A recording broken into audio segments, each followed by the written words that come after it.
नमस्कार, मेरा नाम है सुमित सिंह मेहता। हाजिर हूँ आपके सामने एडवांस क्लासिकल मैकेनिक्स से रिलेटेड एक और नया लेक्चर लेके।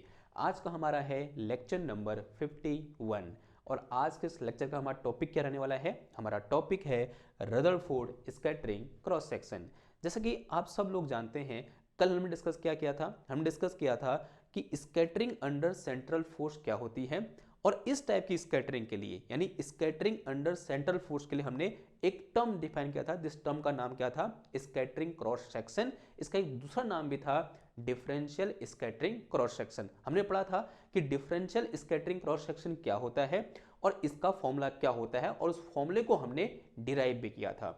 आज हम यहाँ पर एक स्पेशल टाइप की स्कैटरिंग ले रहे हैं जिसका नाम क्या है? Rutherford scattering. हम सब रदरफोर्ड स्कैटरिंग के बारे में जानते हैं। क्या होती है रदरफोर्ड स्कैटरिंग? रदरफोर्ड स्कैटरिंग में अगर आप क्लास 9th में, क्लास 10th में आपने रदरफोर्ड मॉडल पढ़ा हो एटम का, तो रदरफोर्ड ने क्या लिया था? एक गोल्ड फॉइल ली थी और उस गोल्ड फॉइल में अल्फा पार्टिकल की बम्बार्टमेंट कराई थी, और उसने पाया था कि जो maximum number of alpha particle हैं उस गोल्ड फॉइल से बिना डिफ्लेक्ट हुए पार हो गए, और कुछ अल्फा पार्टिकल, यहाँ बोल सकते हैं 10,000 में से एक अल्फा पार्टिकल ऐसा था जो जिस रास्ते से गया उसी रास्ते से वापस लौट गया, और इस पूरे फिनोमेना को क्या बोल दिया? रदरफोर्ड स्कैटरिंग बोल दिया। अब इस स्कैटरिंग में एक जो मेन चीज थी जिसकी वजह से स्कैटरिंग हो रही थी वो क्या था? उस गोल्ड का न्यूक्लियस। यानी रदरफोर्ड स्कैटरिंग में क्या होता है? एक हैवी न्यूक्लियस होता है। जो गोल्ड है वो हैवी एटम है, या बोलते हैं हैवी एलिमेंट है, क्योंकि उसका एटॉमिक नंबर क्या होता है? बहुत ज्यादा होता है। तो हैवी न्यूक्लियस है हमारे पास, और जो अल्फा पार्टिकल है वो क्या है? लाइट न्यूक्लियस है। हम सब जानते हैं अल्फा पार्टिकल क्या होता है? हीलियम का न्यूक्लियस होता है। और जैसे ये अल्फा पार्टिकल या बोलते हैं ये लाइट न्यूक्लियाई इस हैवी न्यूक्लियाई के साथ क्या किया? इंटरेक्ट किया, फिर इस हैवी न्यूक्लियस के साथ इंटरेक्ट किया, तो वो अपने पास से डिफ्लेक्ट हो गया, और इस टाइप की स्कैटरिंग क्या कहलाती है? रदरफोर्ड स्कैटरिंग कहलाती है। जो मैं बोल रहा हूं वही मैंने यहां पर लिखा हुआ है, इन रदरफोर्ड स्कैटरिंग ए लाइट न्यूक्लियाई। मैंने उसमें कितना चार्ज बोल दिया? Ze चार्ज बोल दिया, जहां Z क्या है? इसका एटॉमिक नंबर है। देखो यहां पर ये एक Z ये है और एक Z और आएगा यहां पर, ये वाला दोनों क्या है? अलग अलग है, ठीक है। A light nuclei Ze is scattered by a heavy nuclei Ze। इसको मैं स्मॉल z बोल रहा हूं और इसको मैं कैपिटल Z बोल रहा हूं। दोनों को अलग करने के लिए मैंने यहां पर ऐसे बीच में कट लगा दिया। And we have to find scattering cross section for this type of scattering. हमें क्या करना है? इस टाइप की स्कैटरिंग के लिए स्कैटरिंग क्रॉस सेक्शन क्या होता है इसे फाइंड करना है। हमें उसका फॉर्मूला पता होना चाहिए। Since we know from our previous lecture, since we know scattering cross section sigma phi is equal to क्या होता है? बताओ फटाफट। ये होता है मेरे पास माइनस का p अपॉन साइन फाई, और यहाँ क्या आता है?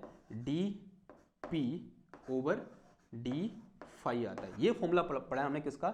स्कैटरिंग क्रॉस सेक्शन का। कब पढ़ा? आंसर है कल पढ़ा। अब यहाँ पर P क्या है भाई? P है हमारा क्या? Impact parameter. P क्या है हमारा? इम्पैक्ट पैरामीटर है। और जो फाई है वो क्या चीज है मेरे पास? फाई है मेरे पास scattering angle. Phi is scattering angle, ठीक है। अगर मुझे P और फाई पता चल जाए तो मेरे पास क्या निकल के आ जाएगा?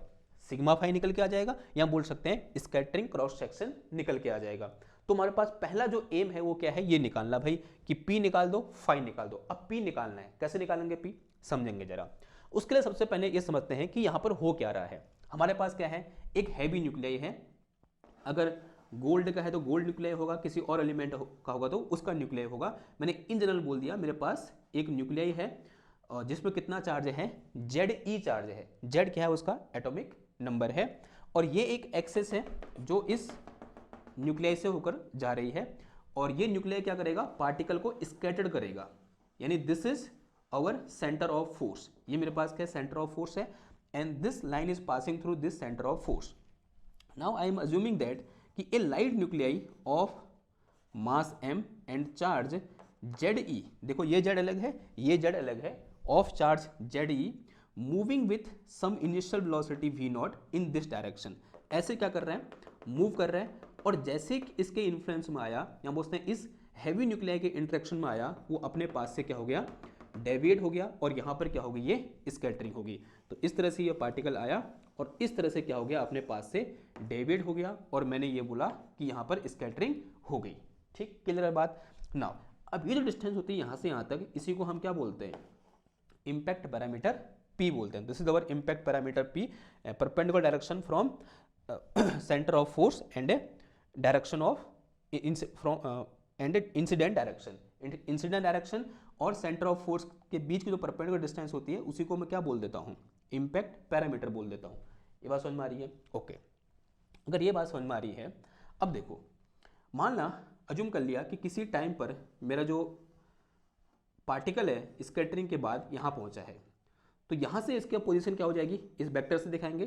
तो this is our r vector is our position vector and this is angle theta. ये एंगल क्या है यहाँ पर, थीटा है, जो कि उसने इस एक्सेस से बना रखा है। Let us say this axis is x prime बोल दो इसको, ठीक है। इस एक्सेस को क्या बोल दिया हमने, एक्स प्राइम बोला। ये बात समझ में आ रही है आपको? ये आर ऐसे चेंज होता रहेगा, ठीक है, ऐसे करके जैसे पार्टिकल अपनी पोजीशन को चेंज करेगा, ये आर भी क्या होता रहेगा, चेंज होता रहेगा।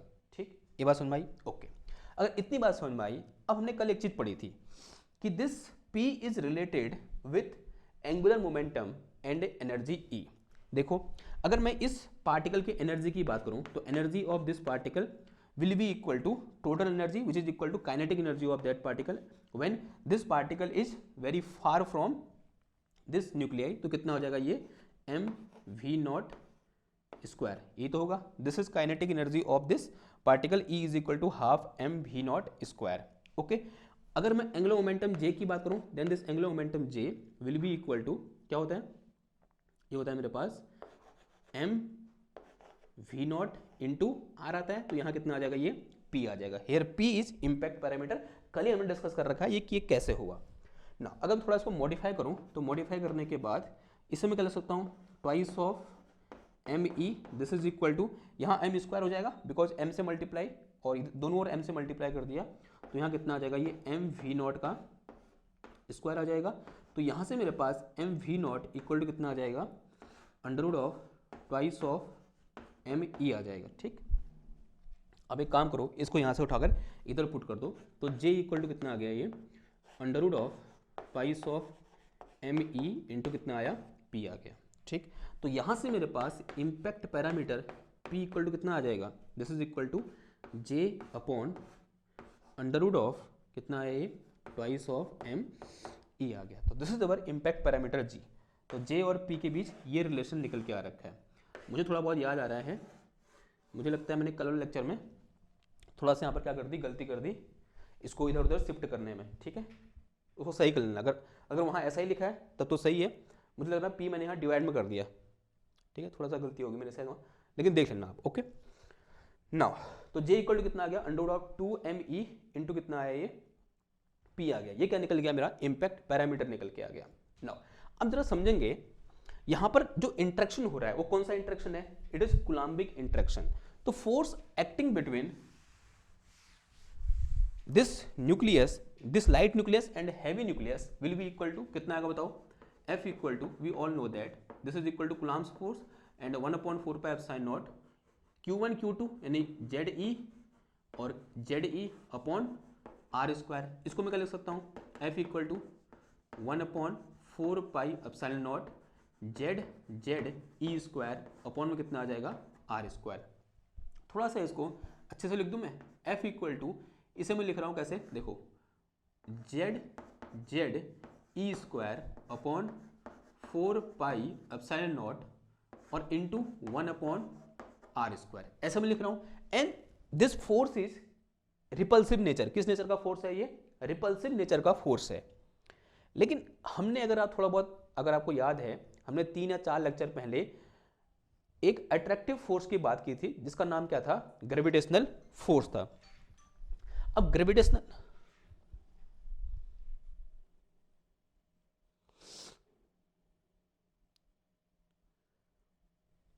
सॉरी, अब ग्रेविटेशनल फोर्स के बारे में क्या जानते हैं कि gravitational force is a attractive in nature, यानी F इक्वल टू क्या होता है हमारे पास, ऐसा फॉर्मूला होता है कुछ, माइनस का K upon R square.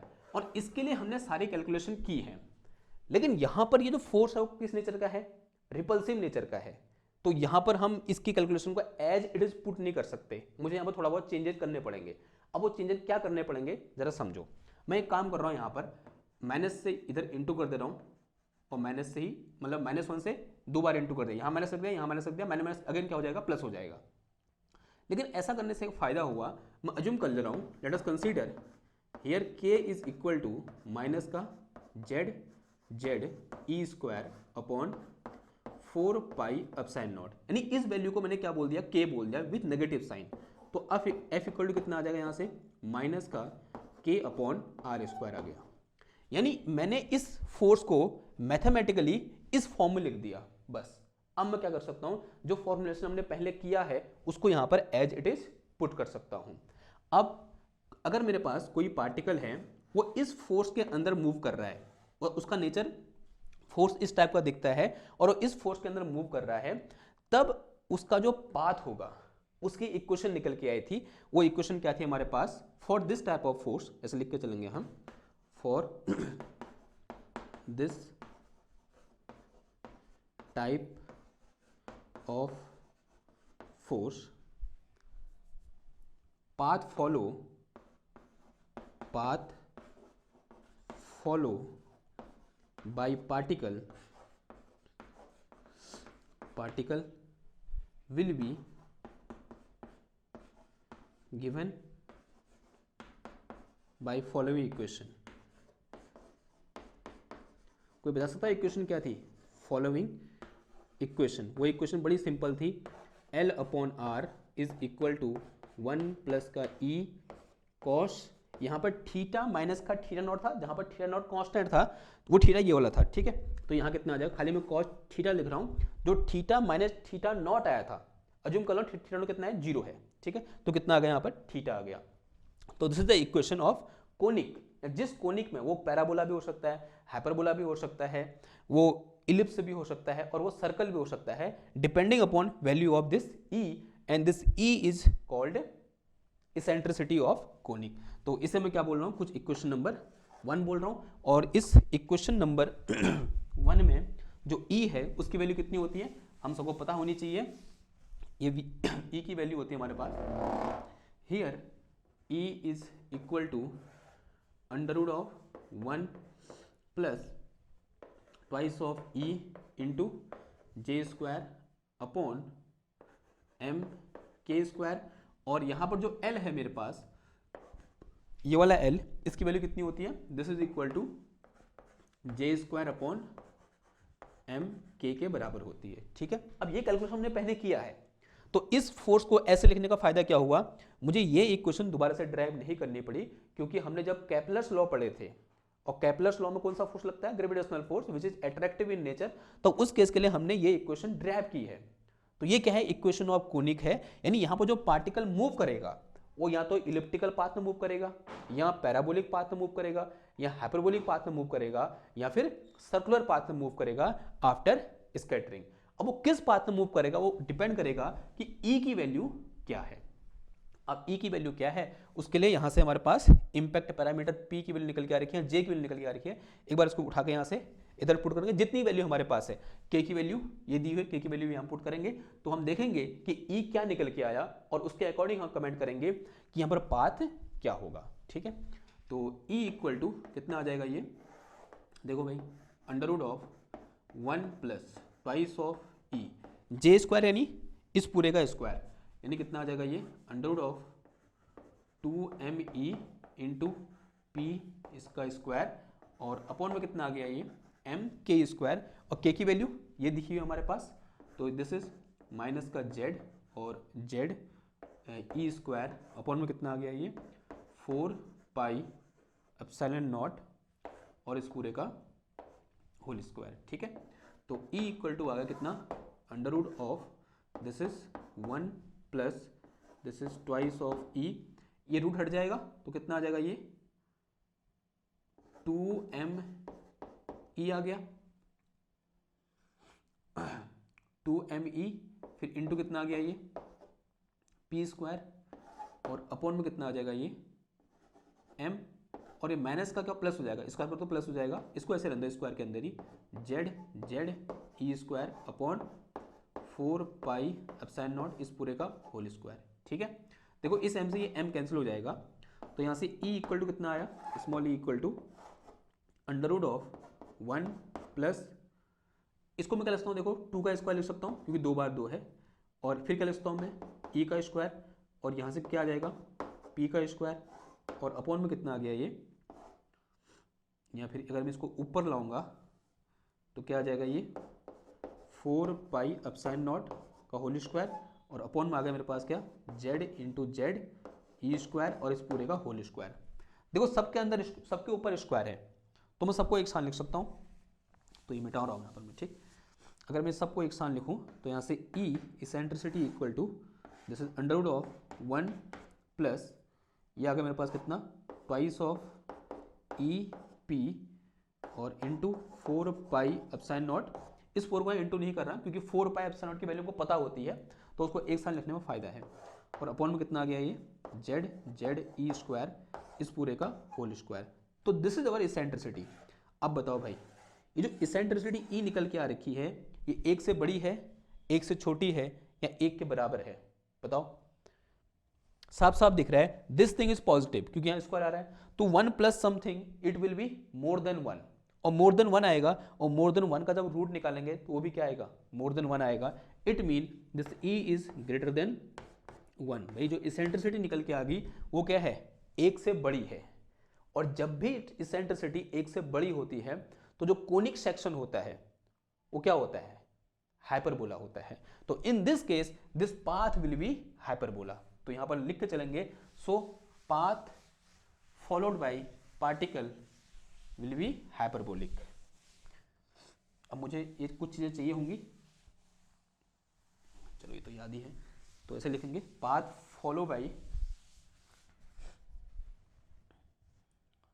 So path follow by particle,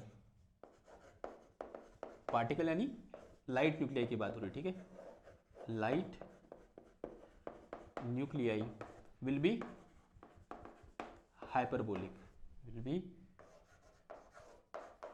hyperbolic. Okay, now अब आता है कि भाई दिखे कैसा, तो ऐसे हेड डालो क्या, ज्योमेट्रिकल रिप्रेजेंटेशन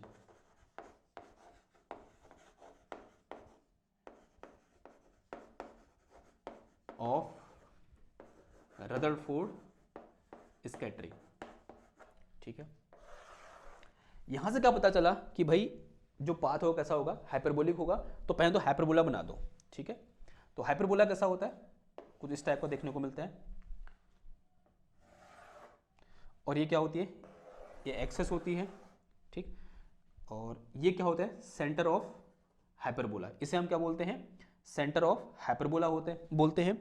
अब जैसे इलिप्स के 2 फोकस होते हैं उस तरीके से हाइपरबोला के भी 2 फोकस होते हैं, एक फोकस ये होता है और एक फोकस ये होता है। इसे बोल दो फोकस 1 और इसे बोल दो क्या, फोकस 2। और जो हैवी न्यूक्लियस होगा वो इन्हीं 2 फोकस में से किसी एक फोकस पर होगा।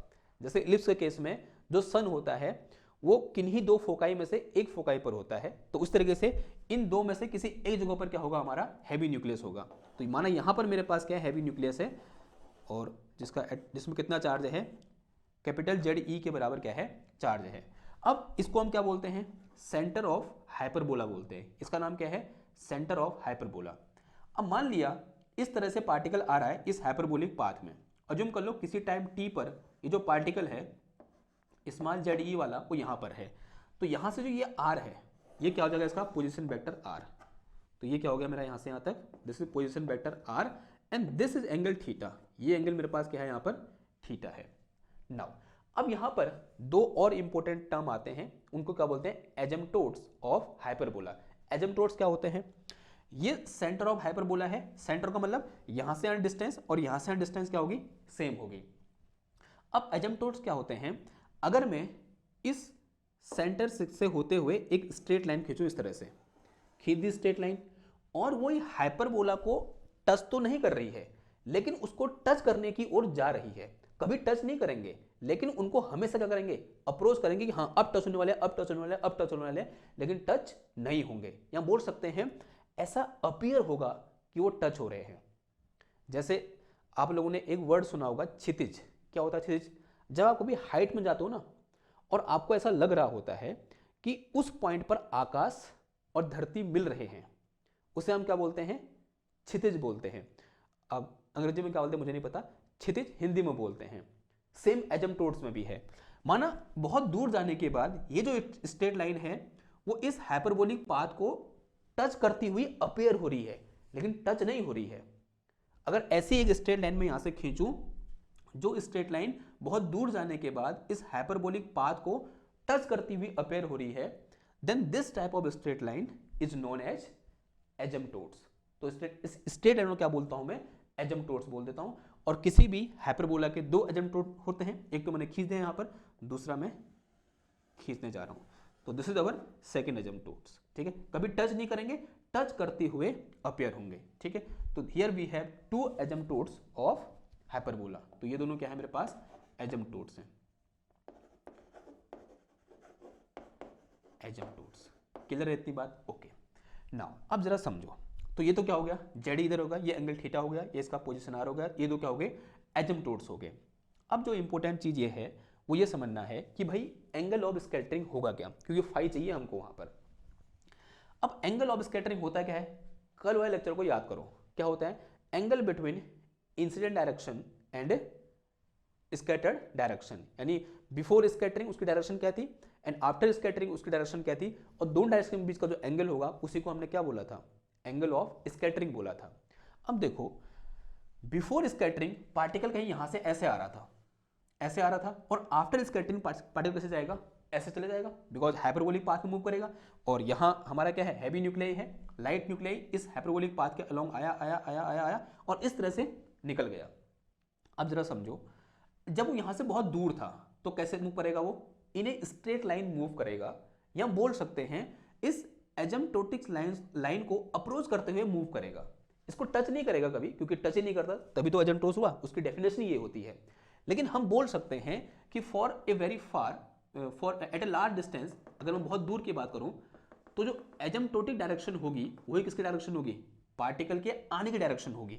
यानी अगर मैं इस पॉइंट पर बात करूं तो इस पॉइंट पर जो v इनिशियल है वो इस डायरेक्शन में है भाई, v initial is in this direction. ठीक है, ये बात समझना। वेक्टर को शिफ्ट कर सकता हूं मैं, तो वेक्टर को यहां से शिफ्ट करके मैं कहां ले गया? इधर ले गया। उसी तरह से आफ्टर स्कैटरिंग पार्टिकल ऐसे जाएगा, यहां जा रहा होगा, और एजम्प्टोड्स भी ऐसे आगे बढ़ेगा, लेकिन कभी टच नहीं करेगा। लेकिन मैं ये बोल सकता हूं कि after scattering particle is going in this way and our asymptotes is also in this way. So at this point the direction of particle after scattering like this. तो this is our v final. ये क्या है? Final velocity की direction है, यहां बोल सकते हैं वेलोसिटी आफ्टर स्कैटरिंग ये है। और यही जो एंगल होता है इसी को मैं क्या बोलता हूं? एंगल ऑफ स्कैटरिंग फाई बोलता हूं। ये बात क्लियर है? ओके। अगर ये बात क्लियर है, अब जरा ध्यान समझो। जो हाइपरबोला होता है वो इस एक्सिस के अबाउट सिमेट्रिक होता है। ये भी क्या होती है? इसकी प्रॉपर्टी होती है कि this hyperbola will be symmetric about this axis. अगर इसके अबाउट सिमेट्री होगा तो जैसे ऊपर मुड़ा होगा वैसे ही नीचे भी मुड़ा होगा, तो इसका मतलब this angle will be equal to this angle. ये दोनों क्या होंगे? इक्वल होंगे। अगर ये अल्फा है तो ये भी क्या होगा? अल्फा होगा। ठीक। अब देखो, अब इस पूरे एंगल को देखो, यहां से लेकर यहां तक ये एंगल कितना है? पाई है। यानी phi plus alpha is equal to कितना आ गया मेरे पास? पाई आ गया। तो यहां से मेरे पास फाई इक्वल टू कितना आ गया? Sorry, phi plus 2 alpha equal to कितना आया? पाई आया। तो यहां से अगर मैं क्या निकालूं? फाई निकालूं तो फाई इक्वल टू कितना आया? पाई माइनस का 2 अल्फा आ गया। फाई माइनस का पाई माइनस का 2 अल्फा। ओके, तो ये क्या निकल गया? हमारा एंगल ऑफ स्कैटरिंग निकल गया। दूसरी चीज, अगर मैं यहां से 2 अल्फा निकालूं तो 2 अल्फा इज इक्वल टू कितना आ गया? पाई माइनस का फाई आ गया। और अल्फा इक्वल टू कितना आ जाएगा? पाई बाई 2, और माइनस का कितना आ जाएगा? ये 5/2। ठीक है, तो दिस इज अवर अल्फा। अभी ये चीज़ें काम आएंगी, हम क्या रखेंगे? इसको ब्रैकेट के अंदर रखेंगे। क्लियर है इतनी बात? ओके। अगर इतनी बात क्लियर है, अब थोड़ा सा आगे बढ़ते हैं, बात करते हैं इस इक्वेशन नंबर 1 में। ओके, मुझे कुछ चीजें मिटानी पड़ेंगी, मैं ये मिटा रहा हूं।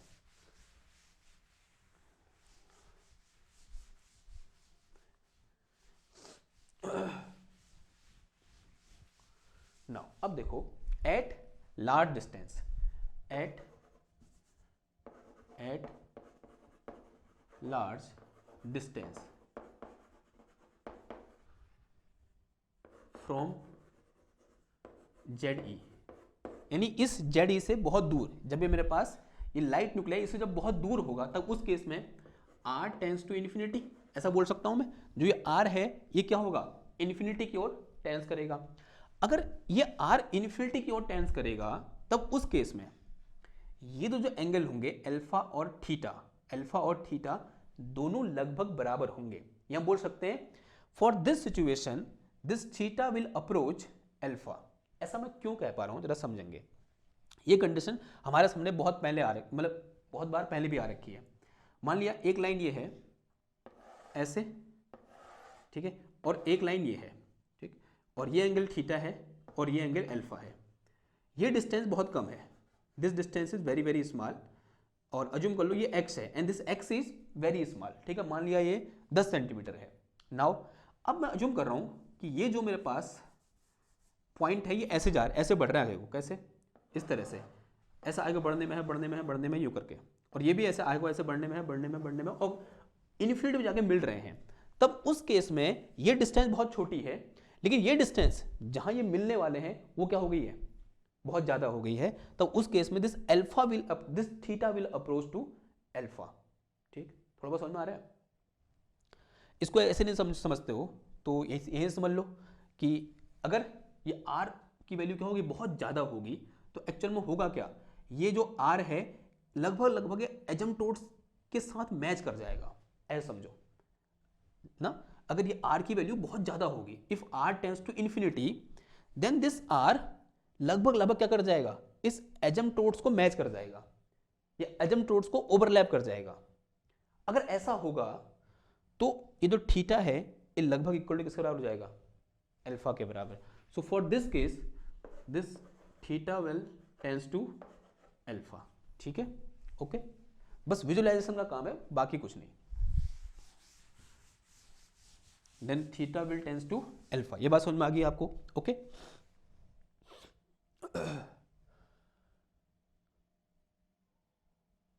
ठीक, क्लियर है बात, ओके।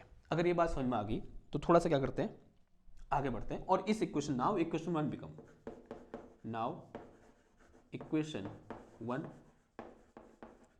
बिकम्स, इक्वेशन 1 क्या बन जाएगी, तो यहां से क्या आ जाएगा, L upon infinity is equal to 1 plus का E इंटू कॉस अल्फा। ठीक है, 1 अपॉन इन्फिनिटी के 0 होता है तो कितना आ जाएगा, ये 1 प्लस का E cos alpha equal to 0।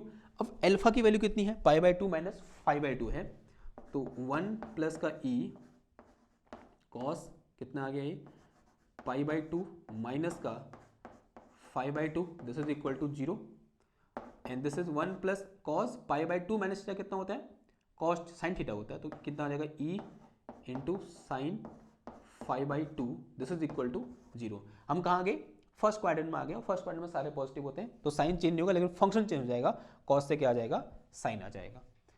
इसको मैं कह सकता हूँ E साइन 5/2 इज इक्वल टू -1, तो यहाँ से E इक्वल टू कितना आ जाएगा, माइनस का 1 अपॉन साइन 5/2 आ जाएगा।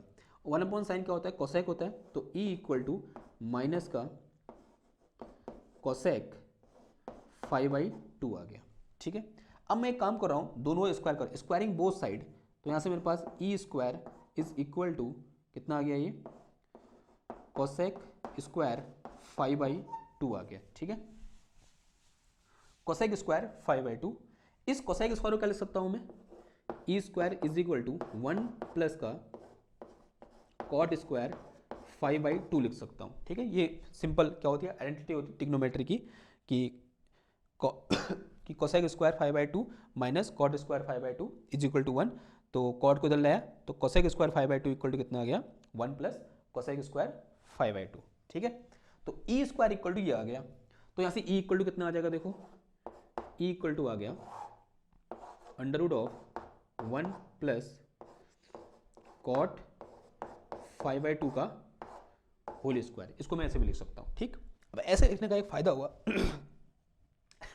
फायदा क्या हुआ, मैं ई की इन दोनों वैल्यू को कंपेयर कर सकता हूँ। देखो यहाँ ई है, यहाँ ई है, ये रूट है, ये भी रूट आ गया, यहाँ 1 है, यहाँ भी 1 है, यहाँ पर क्या है कॉट 5/2 है, और यहाँ पर ये पूरा टर्म है। इसका मतलब ये पूरा टर्म जो ब्रैकेट के अंदर है वो किसके बराबर होगा, कॉट 5/2 के बराबर होगा। अगर बराबर होगा तो लिख दो फिर। तो on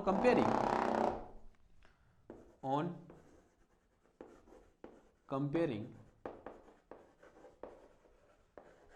we get cot 5/2 is equal to 2EP और इंटू कितना आ गया ये 4πε0 और अपॉन में आया कितना z/e², ऐसा कुछ आ गया।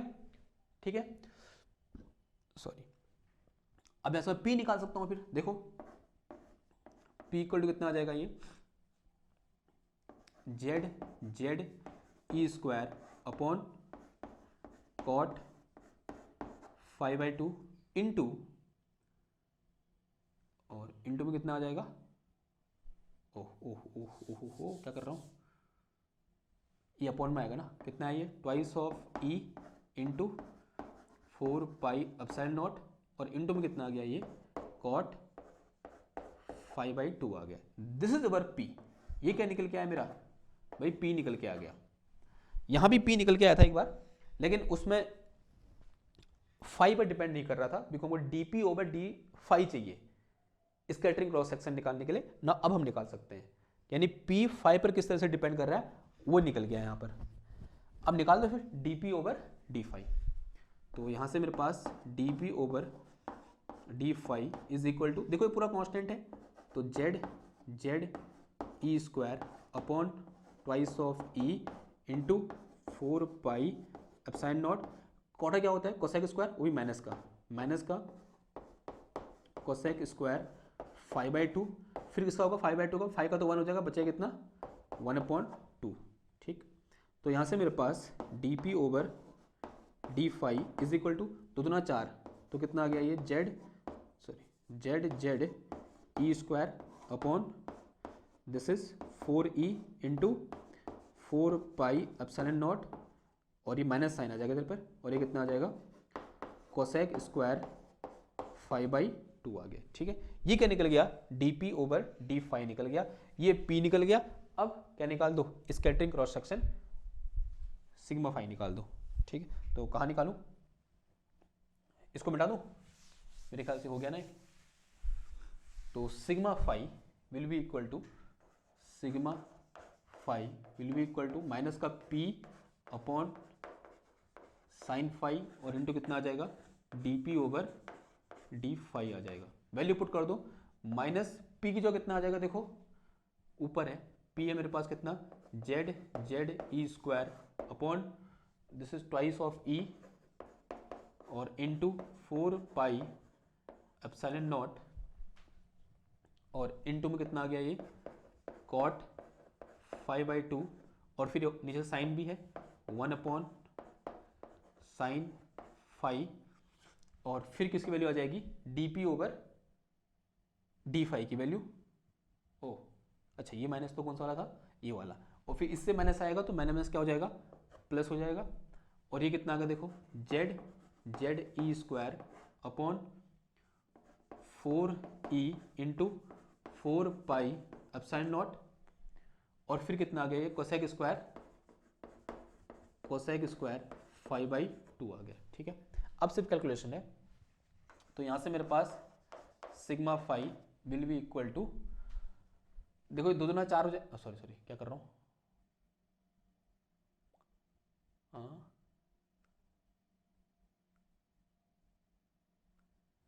अच्छा 1/2 भी तो था कहीं पर, हाँ यहाँ मल्टीप्लाई में क्या है 1/2 भी है।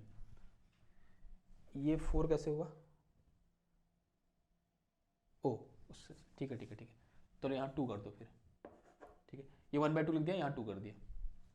अब देखो कुछ चीज़ 2 बार है, ये 2 बार है, ये पूरा टर्म तो स्क्वायर हो जाएगा इसका, तो ये हो गया मेरे पास कितना z/e² upon twice of e 4πε0 इस पूरे का होल स्क्वायर।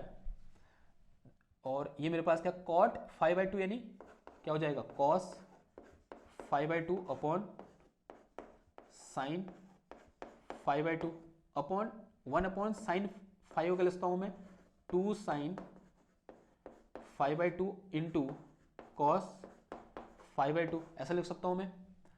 फिर इंटू कितना आ जाएगा ये कोसेक स्क्वायर 5/2 इंटू 1/2। ठीक है, देख कुछ चीज़ें कैंसिल हो रही होंगी, इससे ये कैंसिल हो गया भाई, 2 दूना 4 हो जाएगा, एक 2 ये है एक 2 ये है, इसे मिटा रहा हूँ।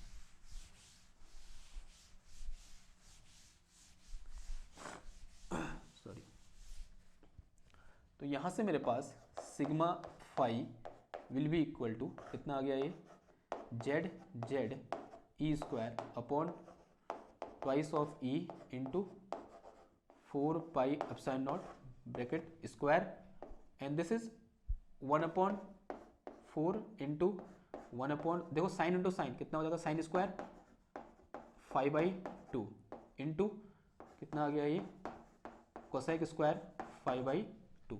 ठीक, तो यहाँ से मेरे पास sigma phi is equal to 1/4 into कितना आ गया ये जेड जेड ई स्क्वायर और अपॉन में कितना आ गया ये twice of E into 4 pi epsilon naught bracket close इसका स्क्वायर और देखो ये ऊपर जाएगा कोसेक स्क्वायर 5/2 हो जाएगा cosec square cosec square cosec की पावर 4 कोसेक की power 4 5/2 and this is our final formula for scattering cross section. Clear है इतनी बात? ओके, इसको स्कैटरिंग क्रॉस सेक्शन नहीं बोल सकते हैं या फिर number of particle scattered at angle क्या बोलेंगे number of particle scattered in phi direction, phi यानी एंगल की बात हो रही है, फाइव डायरेक्शन पर unit time will be proportional to will be ऐसे लिखो विल बी प्रपोर्शनल टू क्या है मेरे पास देखो कोसेक की पावर 4 5/2 और inversely proportional to the kinetic energy of particle, जो टोटल एनर्जी है वो काइनेटिक एनर्जी के बराबर है इसलिए मैं काइनेटिक एनर्जी बोल रहा हूँ and also proportional to Z Z E square. Okay, ये तो कांस्टेंट ही है।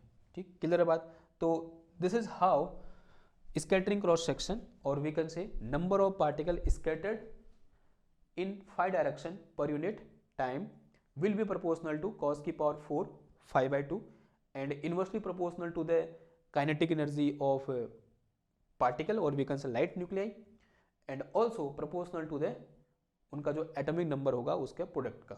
ठीक है, यानी Z atomic number of small nuclei and atomic number of heavy nuclei और किस पर चार्ज ऑफ इलेक्ट्रॉन, वो तो कांस्टेंट होता है उसको हटा भी सकते हो। क्लियर बात? तो this is all about Rutherford scattering cross section. ठीक है, ये फॉर्मूला है भाई बहुत इंपॉर्टेंट है, यहाँ पर क्या लगा दो इस तरह से स्टार लगा दो, यहाँ से क्वेश्चन बनता है।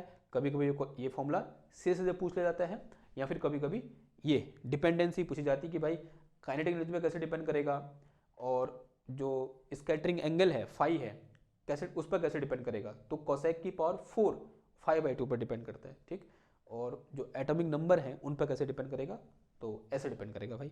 ओके, तो this is all about today's lecture. अब नेक्स्ट लेक्चर में क्या करेंगे, इससे रिलेटेड कुछ क्वेश्चन कर लेंगे। तो आई होप आपको ये समझ में आया होगा कि भाई रदरफोर्ड स्कैटरिंग क्रॉस सेक्शन को हम किस तरह से ड्राइव करते हैं, उसका फॉर्मूला कैसे ड्राइव करते हैं। अगर आपको ये लेक्चर अच्छा लगा है तो इसको लाइक करो, शेयर करो, सब्सक्राइब करो। मैं मिलता हूँ आपसे नेक्स्ट क्लास में एक और नए टॉपिक के साथ। तब तक थैंक यू, धन्यवाद, बाय बाय।